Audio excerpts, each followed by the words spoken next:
वैसे तो बच्चों के लिए उनका सबसे पसंदीदा खिलौना डॉल्स होती है, लेकिन अगर भूत प्रेत की बात की जाए तो ये डॉल्स ही सबसे डरावनी भी लगने लगती हैं। लेकिन क्या आपने कभी ये सोचा है कि अगर आपको किसी ऐसे आइलैंड पर छोड़ दिया जाए जहां सिर्फ डरावनी और टूटी फूटी डॉल्स का ही राज हो तो क्या होगा? दरअसल मैक्सिको शहर से 17 मील दूर एक आइलैंड है जिसका नाम ला इस्ला दे ला मोनेकाज है। दरअसल ये आइलैंड एक फ्लोटिंग आइलैंड है, या इसे तैरता हुआ बगीचा भी कह सकते हैं। इस आइलैंड की खास बात यह है कि यहाँ हजारों की संख्या में टूटी फूटी डरावनी डॉल्स दिखाई देती हैं। इस आइलैंड पर लोगों का ध्यान तब गया जब मैक्सिको की सरकार ने 1990 में इस आइलैंड पर सफाई का काम शुरू किया था, और कुछ लोग सफाई करते हुए इस आइलैंड तक जा पहुंचे।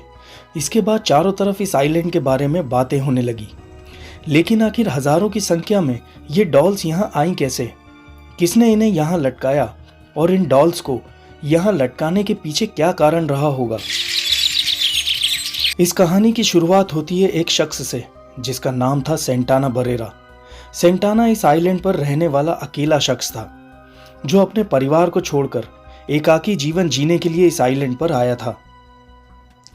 कुछ दिन इस आइलैंड पर बिताने के बाद एक दिन सेंटाना को इस आइलैंड के किनारे पर एक बच्ची की लाश मिली थी। उस समय उसकी सांस चल रही थी, लेकिन सेंटाना उस बच्ची को बचा नहीं पाया जो अपने परिवार के साथ इस आइलैंड पर घूमने आई थी।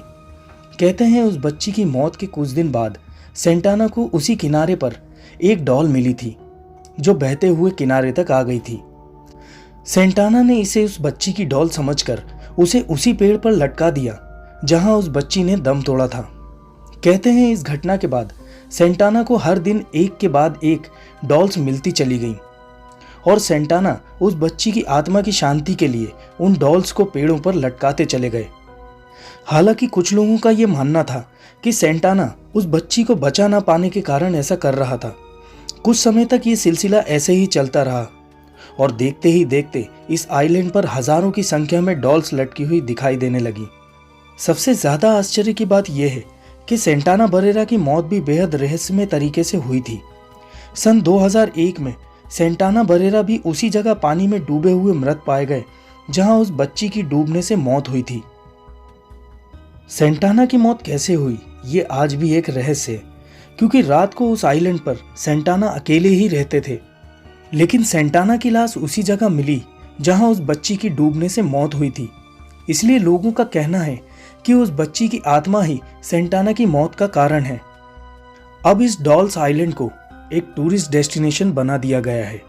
लोग यहाँ घूमने आते हैं, लेकिन रात होते ही ये आइलैंड वीरान हो जाता है, क्योंकि रात में इस आइलैंड पर इन डरावनी डॉल्स का ही राज रहता है। तो दोस्तों, ये थी मैक्सिको के डॉल्स आइलैंड की कहानी। आपको ये वीडियो कैसा लगा हमें कमेंट करके ज़रूर बताएं।